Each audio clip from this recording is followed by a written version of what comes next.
ny mofinaina isan'andro atolotry ny mpitandrina rakotina valina maoly.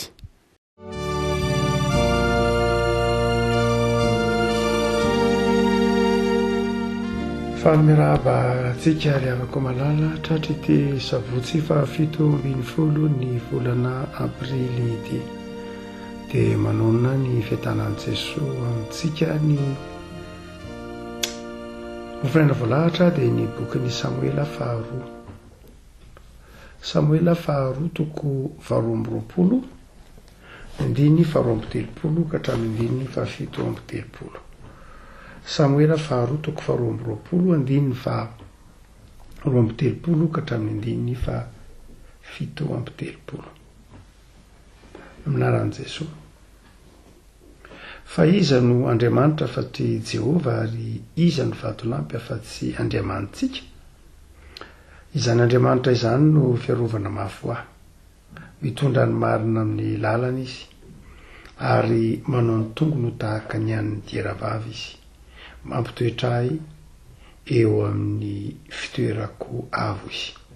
Mampianatra ny tanan-kiady izy ka mahenjana tsy bika varahina ny sandriko. Omenao ahy ny hampinga ny famonjenao ary ny famirampanahinao no mahalehibe ahy. Halalahinao ny lalanao diavy ka tsy mangovotra ny ato-tongotro. Ray masonao manamasinana amin'ny fahamarinana ny teninao ny fahamarinana. Amen. Tononkira-panahy ataon'ny Davida ry havako ity eto ampelantanantsika ity ary saika hita ao amin'ny salamo moara ity tononkira ity. Mizara ataontsika hoe lafin-javatra maro no eto andininy maro be, andininy ndraiky amin'ny 50 eto ampelantanantsika ity tononkira ity ry havako. Ny voalohany dia ahitana momba ny andiny voalohany faharoany dia miresaka momba ny fideranan'Andriamanitra. Ny tapany faharoa dia ahitantsika ny mikasika ny asan'Andriamanitra, ny asan'Andriamanitra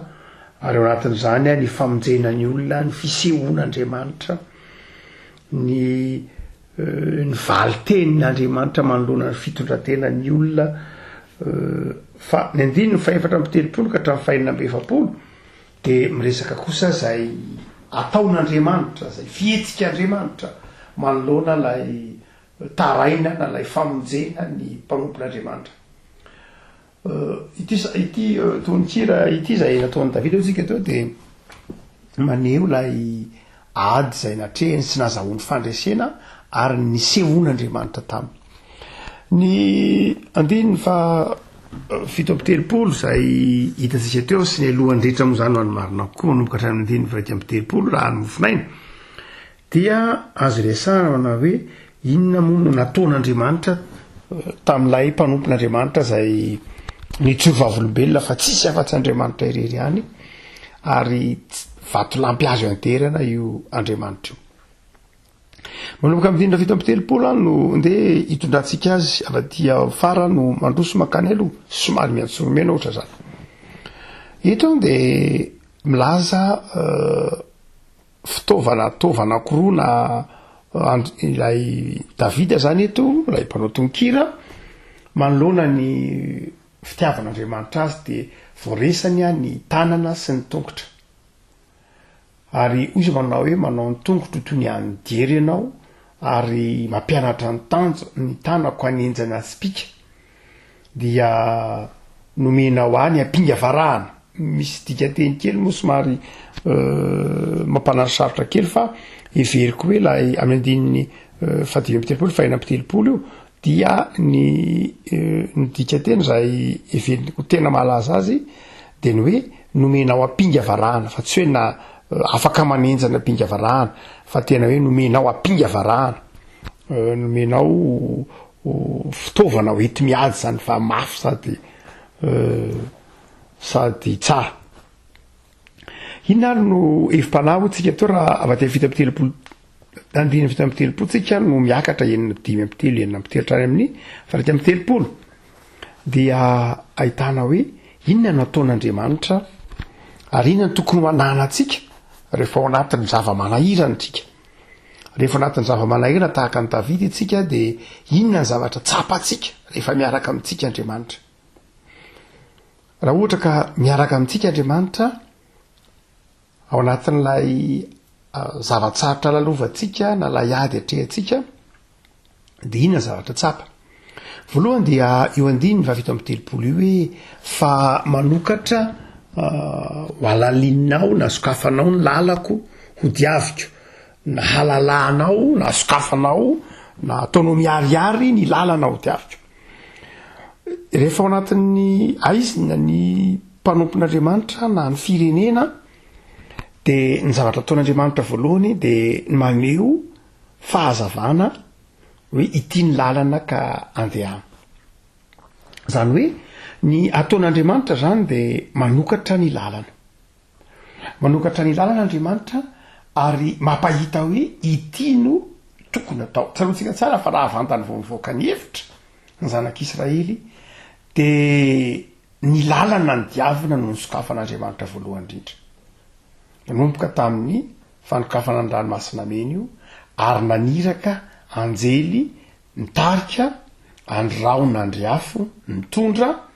izay le hoe manokatra lalana ary tsy io ihany tsy amin'io andiny vitsivitsy fa misotra masina manontolo mihitsy le hoe Andriamanitra manokatra lalana.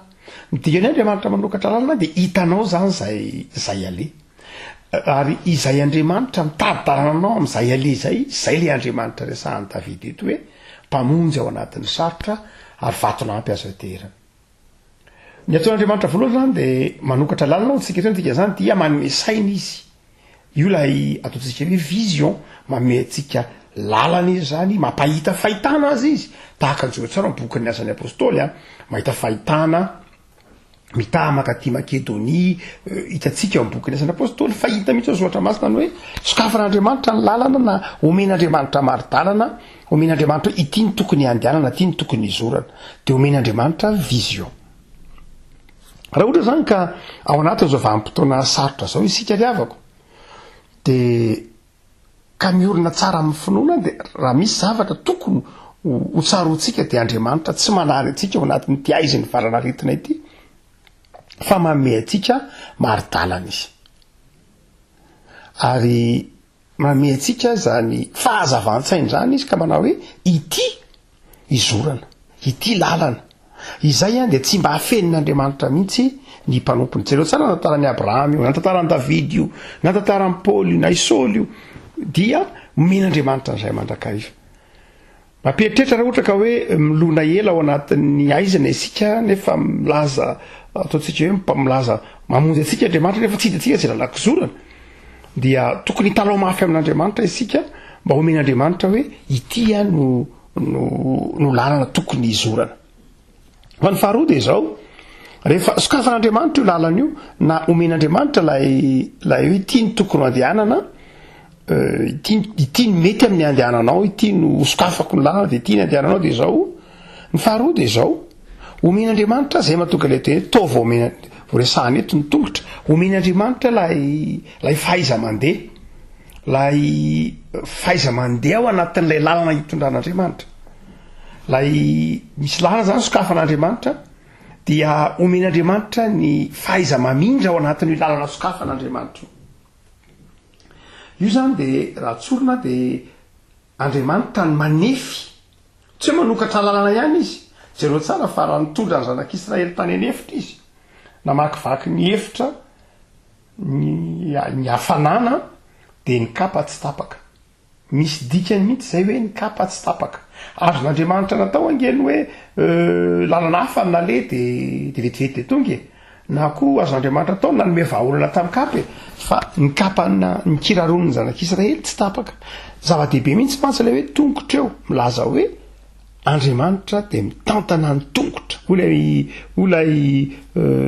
mpanao tononkiro Davida zany ary aveherin'ny Abakoky ny hoe manao ny tongotra toy ny an'ny dieravavy ianao. Zany hoe amboarinao ny tongotra ho afa mandeha amin'ilay lalana amboarinao. Andriamanitra manokatra n'ilay lalana, na moro io na sarotra io, na efitra io, na mamahy io, na mangatsiaka io, na kitram-bato io, de zao Andriamanitra no mamboatra ny lato tongotra, mamboatra ny tongotra sy ny famindra ho afa mandeha. raha tsorona de raha maha-olombelona zany de inona io manome atsika ny stratégie izy zany omen'andriamanitra ny vision efa teneny ity le lalana andehanana de zao tsy ampy an'andriamanitra zay fa omeny atsika koa ny stratégie sy ny lafi ny fomba fiasa mihitsy ahatokana ahafahana mivoaka amin'ilay krisy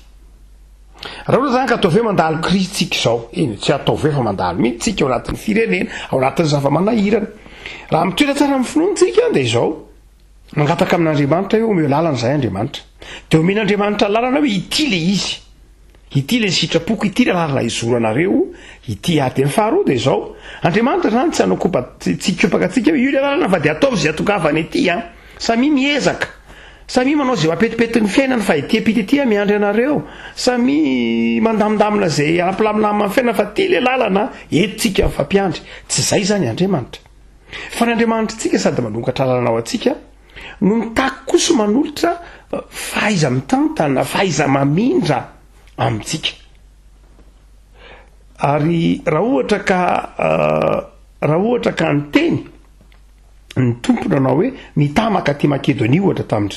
tamindry Paul zany apôstôly dia nandeha tonga tany Philippi rehefa aveo tany mizaratany Makedonia dia nataon'andriamanitra mihitsy hoe ity le lalana de nataon'andriamanitra hoe izao ny zavatra hitondrananareo ary dia men'andriamanitra saina nandamina na ho tonga tany izy hotsika manao hoe io andriamanitra io zany a rehefa hitalahotsika rehefa anatin'ny sarotra isika de sady manome atsika ny vision izy manome atsika ny méthode na ny fomba fiasa na ny tetika rehetra na ny tetim-panorona ahafahana tonga mamakivaky an'io lalana ao hitondrany atsika io ary manefo ny saitsika mamboatra atsika ho afa mandeha amin'io lalana io andriamanitra zany tsy mibata fotsiny an'olo any de zao zany fa de tonga de tokotoga ny tany kananareo satria le lalana mihitsy de midika sekoly le lalana omen'andriamanitra de midika fitezana lalana midika omen'andriamanitra zao tsy fitezana amin'ny lafiny ra-panahy ihany a fa tena fitezana mihitsy amaha olombanina amaha firenena matolo entin'andriamanitra raha makivaky ny hevitra ny zanak'Israely de tsy hoe fananian'andriamanitra fotsiny ange ny ampijaly tsy zay loatra fa tena fitezana mihitsy io hevitra io ary io hevitra zay nylalovany zanak'Israely io nafahany nandrafitra lay firenena anana institution nanana rafim-piarahamonina mazava tsara jereo tsara nandaminany Mosesy azy ny tsy 10 tsy 10 tsy 100 tsy 10 na laminy Mosesy ho tonga fiarahamonina izy no zany de ny hevitra marina fajerena zao zavatratra lovantsika zao de tena zavatra ataotsika hoe sarotra fa nefa koa raha ohatra ka tena mitoetra tsara ao amin'ny tompo isika ary mangataka ny fahazavan-tsaina avy amin'ny tompo anatin'ny fanetretena ary mamelan'andriamanitra hitarika atsika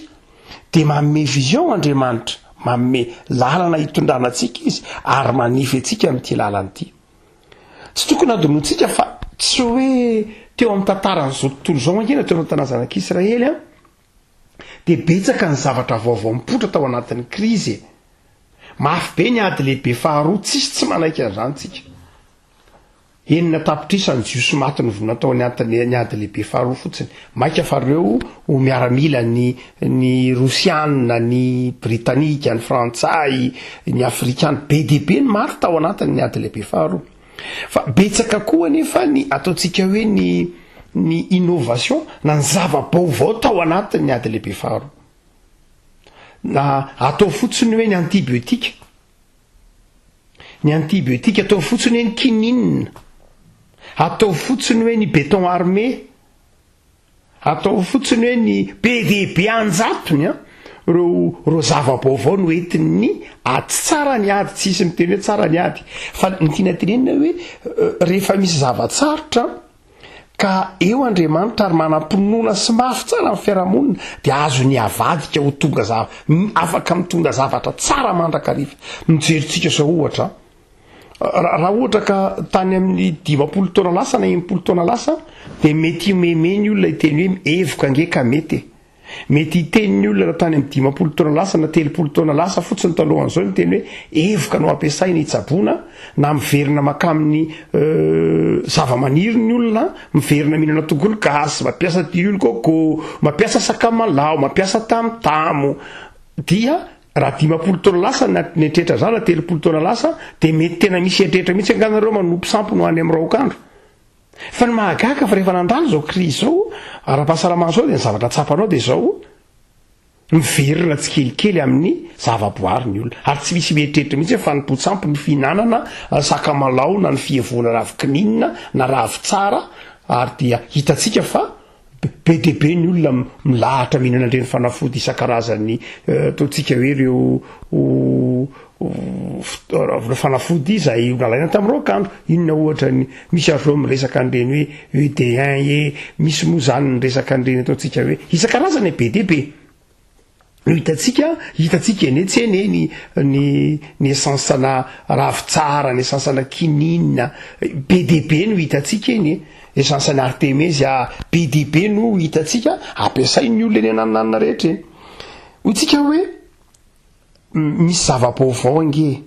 ny angatanan'Andriamanitra zany ny olana de zao tsy ilay zava-tsarotra fa hoe move hitantsika ao anatin'io krizy io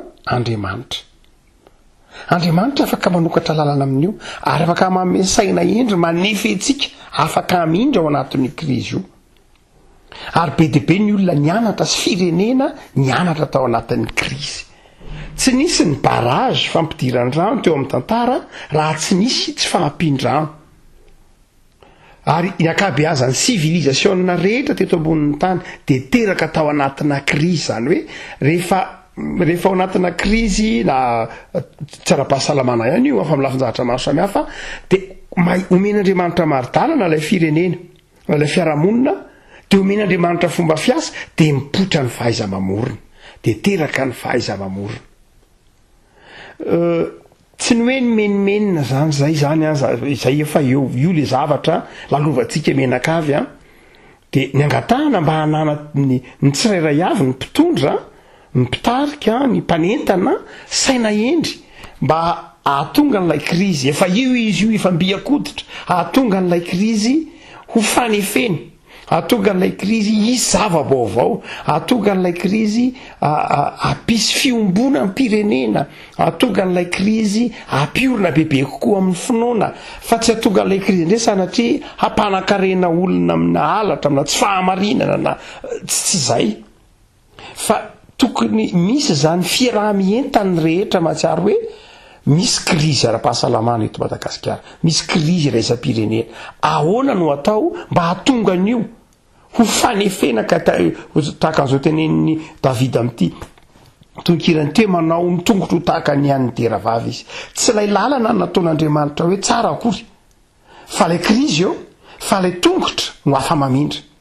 hoe tefen'Andriamanitra asa rery avako malara inona no ny zavatra tokony ho ataontsika angatahantsika amin'Andriamanitra mba ho zao zavatra lalovantsika zao dia anjary ahatonga finiavana vaovao ahatonga mba tsy ahatonga faharavana indray aza iny fa betsaka nefa mamonina moiavana betsaka nefa lasa any mitombo vokatra zao fa very foana reny olona maty tao anatin'ny covid reny so de tokony ho raisina marina fa maty izy no ny fandaran'ny tompo fa andeha omena heviny omena asiny fa ny fisarahana amin'izy ireny ka tsy avela ho faty hoe lasa tahaka ny martyra izy fa ndeha hoe nisy betsaka nandao antsika tamin'ity krizy ity anjatony anarivony olona maty fa inona kosa naterak'izay mitondra inona zay de reny olona nandao antsika eny de nandao antsika noho ny koronafo zao kosa lasa nivoatra ny fiarahamonina lasa nisy fahatsiarovatena tao anatin'ny fiarahamonina malagasy lasa niala tamin'ny fitiavatena izy niala tamin'ny fifanaratsiana izy nisy fiombonana kokoa nivoatra ny vita malagasy nivoatra ny firaisan-kina pirenena ny atandalana ny malagasy ny amanana fitserana ny mpitarika sy ny mpitondra ny amafy ny aina fiainam-panahany fiangonana tsy fantatro zany hoe misy lafinjavatra zay le hoe homen'Andriamanitra lay vision io le lalana io le hevitra ny lalovana fa ho an'ny zanak'Israely tany enefitra de sikoly la hevitra ka nisy zava-baovao noraisiny tao anatin'izay fa tsy la ny andro mitaraina izy nitaraina zany mitaraina ino mazava mitaraina amin'Andriamanitra isika fa ndeha hiara-mientana ny rehetra hoe inona re Andriamanitra ny zavatra vaovao tianao entina tahaka ny koreanina tatsimo nandalo krizy tamin'ny taona 70 norveziana nandalo krizy ro firenena maro nandalo krizy de zao samy nisy zava-baovao tsara nentin'izy zay nentin'izy ireny fa itsika nda ataovy skotra hoe sanatriny zany ataovy hoe ny zavatra nitranga loza na atsiravina tany Rwanda na atsiravina ke zany fa nefany de zao rehefa tafavoaka n'ilay loza mahatsiravina zay ole Rwanda tafaresaka taminay zay hoe asany devoly dia ny tsisy nisy zavatra nisy lesona noraisiny hoe zao kosa amin'ny manaraka de zao kosa mitondrantsika amin'ny fiainantsika zany hoe izao zavatra zao zany efa mbiakoditra tsisy ny safidy am'izao isika fa ndeha eritreritra hoe avelantsika Andriamanitra anefetsika ao anatin'izao krizy ara-pahasalamana zao ary avelantsika hitaizantsika Andriamanitra de andeha akalesona amin'izany fitezany zany hoe mivoatra ve ny siansa fa tsy amin'ny finaritra de nijanona indray zany ny ekonomia de vita lay krizy de miverina fiainana isan'andro de vao mainka ny totongana ny toe-karena ny totongana ny sandam-bola zay maty de maty zay narary de narary ndravafananana nisy ny tsy anasa fa mba inona ny zavatra matona velan'Andriamanitra nandalo zao de nakalesona ve isika mahay makalesona ve isika zay ny dikany hoe nosokafan'Andriamanitra lay lalana dia navelany nandeha tamin'io ry Davida io teneniny amin'ny soratra basy le tompelatanantsika io de ny boky Samuela faharoa fa ny farany da izao hoy izy manao hoe ny tanana dia nampianatra ny tanako ianao anenjana zanatsipika ary nanome azy zanatsipika varahana zay raha toka tena jerena io andininy eo ampelantanantsika io zany hoe andininy 5:30 sy ny 4:30 dia andininy 5:30 ampianatra ny tanako iady ianao ary mahenjana tsipika varahana omenao any ampingany famonjenao dia ireo de milaza hoe tsy hoe nampianarinao afaka andeha ao anatin'ilay zavatsarotra ihany tsy hoe zava-dehibe ny fahaiza mamindra ao anatin'ilay sarotra fa zao nomenao amitsy koa ny fitaovana hoentina miatrika ilay sarotra tanana sy tongotra fahaiza mamindra tongotra fahaiza mijoro tongotra tsikivy tongotra afaka mandeha fa zao koa tanana afaka miady tanana afaka miatrika mitondra apinga mitondra zanatsipika dika zany rehefa korala de zao manahoana ny fiatrehintsika lay ady ara-panahy eo zany Andriamanitra manokatra lalana hoy tsika eo Andriamanitra miazona sy mitaiza ao anatin'ilay lalana fa move haitsika koa mampiasa an'ilay fitaovana omen'Andriamanitra atsika manahoana ny inona ny ampelantanantsika Andriamanitra mamena ny ampelantanana fa zao move haitsika mampiasa azy move eketsika Andriamanitra ao anatin'izao krizy zao eketsika ve Andriamanitra anome atsika na horaisitsika ve ny tsipika sy ny fitaovana omen'Andriamanitra atsika sa zavatra hafa fandrakariva ny tadiavitsika fa Andriamanitra manome fitaovana manome fahazavan-tsaina fa izao eketsika ve zany ny afahantsika hoe ity le lalana ary ity le fitaovana de amin'ny alalan'ny finoana vakio tsara ao ambony ao amin'ny ity 2:20 ty fa Andriamanitra manome finoana fa izao koa Andriamanitra de manome fitaovana fa ndradray tsy raisitsika le fitaovana ndradray ny zavatra ny ao an-tsaitsika ihany ny everitsika ho fitaovana ndradray tsika mihidy manao hoe ity lalana ity Andriamanitra amonjenanay kanefa iny lalana everitsika amonjenantsika iny tsy iny angery lalan'Andriamanitra fa ny didontsika no ikiririzantsika ity amin'ity lalana ity zay vonjen'Andriamanitra fa nefa tsy zay miplanin'Andriamanitra fa Andriamanitra ny manokatra lalana Andriamanitra manefi ny tongotra ao anatin'izany lalana zany ary Andriamanitra manome fitaovana hoenti miatrika izany rehetra zany rehefa le lalana sitrapon'andriamanitra dia amboarin'andriamanitra ny tongontsika afaka mandeha amin'io lalana io na morona sarotra dia omen'andriamanitra ny fitaovana hoe tsika mandresy. Dia mametra-panontaniana sika ry havako malala, inona zao ve le lalana tian'andriamanitra hitondranantsika amin'ilay krizy? Le krizy efa io a hitantsika ve zany lalana zany hoe zao, fa ny olona rehetra ho tsika teo dia zao rehefa mandalo krizy dia mahay makalesona, mahay mamantatra ny tenany manao hoe izao Andriamanitra, hay ve ty lalana tianao hitondrana, hay ve zao ny lesona ny tianao hanefena anay, hay ve zao ny zavatra tianao hitondrana anay, hay ve ity le fitaovana omenao andresena. Engany le havako malala amin'izao fotoana zao hiatoraka amin'Andriamanitra isika rehetra dia hivavaka ho an'ny firenena, mivavaka ho an'ny tompona ndraiky disa tokony na mpitondro io na mpanabe io na mpitaizy io ahita ny tanan'Andriamanitra hanokatra zany lalana zany ary hanaiky ho tefen'Andriamanitra ary hanaiky koa ampiasa ny fitaovana omen'Andriamanitra. Ampinga monina zay neto dia tsy pika ny lazainy eo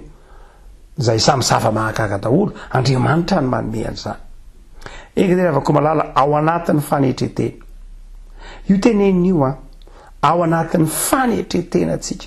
no ahitantsika an'izany lalana zany, fa raha mbola ao anatin'ny fizahozahoana, raha mbola ao anatin'ny fiheveran-tenantsika ho zavatra, raha mbola anatin'ny fiheveran-tenantsika tsirairay avy hoe ity vitanay Andriamanitra dia izao tsy miariary mihitsy ilay lalana. Fa rehefa eo anatrehan'ny ranomasina mihidy ny zanak'Israely nitoraka tamin'Andriamanitra dia hita n'ilay lalana,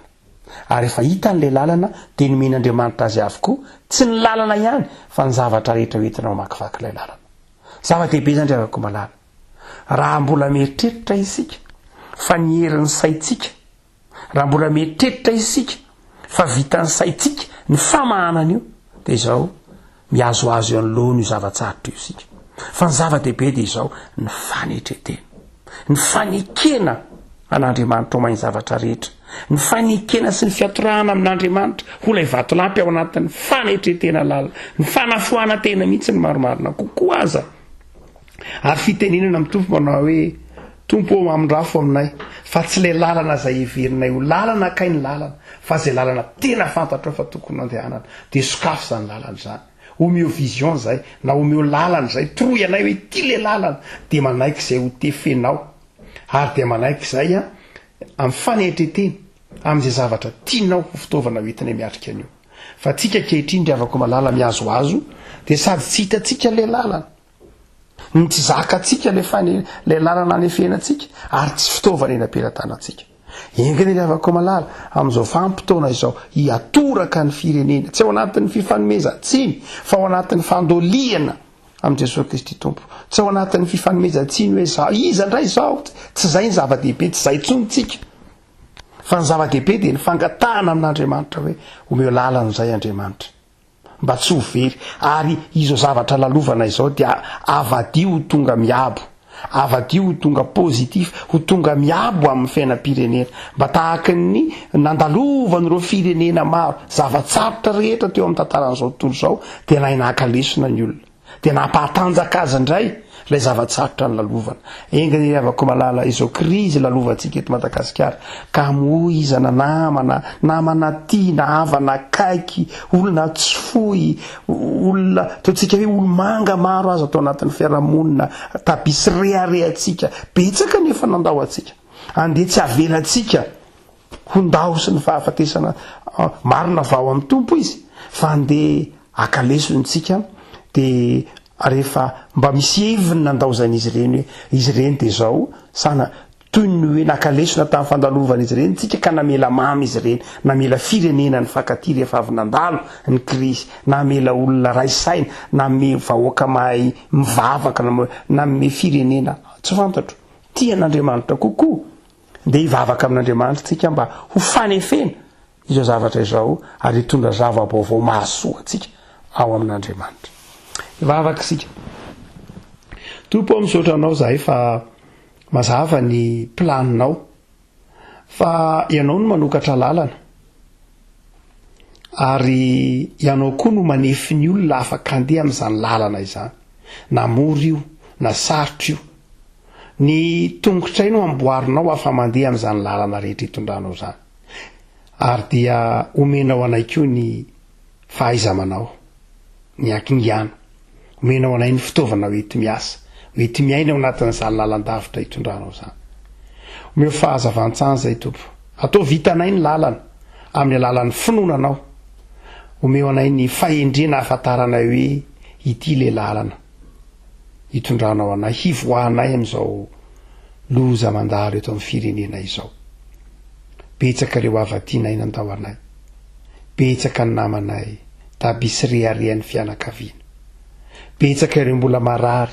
any atokantrano any amin'ny hopitaly. Tompo, toroy lalana izahay, aza velanao very ary aza miandry ery ampita fa avy miaramita. Fimbino zay Tompo, ary amboary aoko fanefenanay izao lalatsarotra velanao lalovanay izao. Ampianaro zahay akalesona Tompo ao anatin'ny fanetretena, fa mazava ny teninao fa Andriamanitra velona ianao, azo itokiana, vatolampy, tsy misy Andriamanitra tahaka anao, ary ianao lay Andriamanitra antsoina amin'ny fotoana rehetra ary mora azo anatin'ny fahoriana. Izany n'Andriamanitray, izany n'Andriamanitra fiarovana mafy ho anay. Ianao ny vavakay Tompo, ary ampahirezo izahay, ataovy mahatoky anao, ampionony, mififaliana, ary fimbino anampinoana trany. Aminaranao Jesosy. Amen.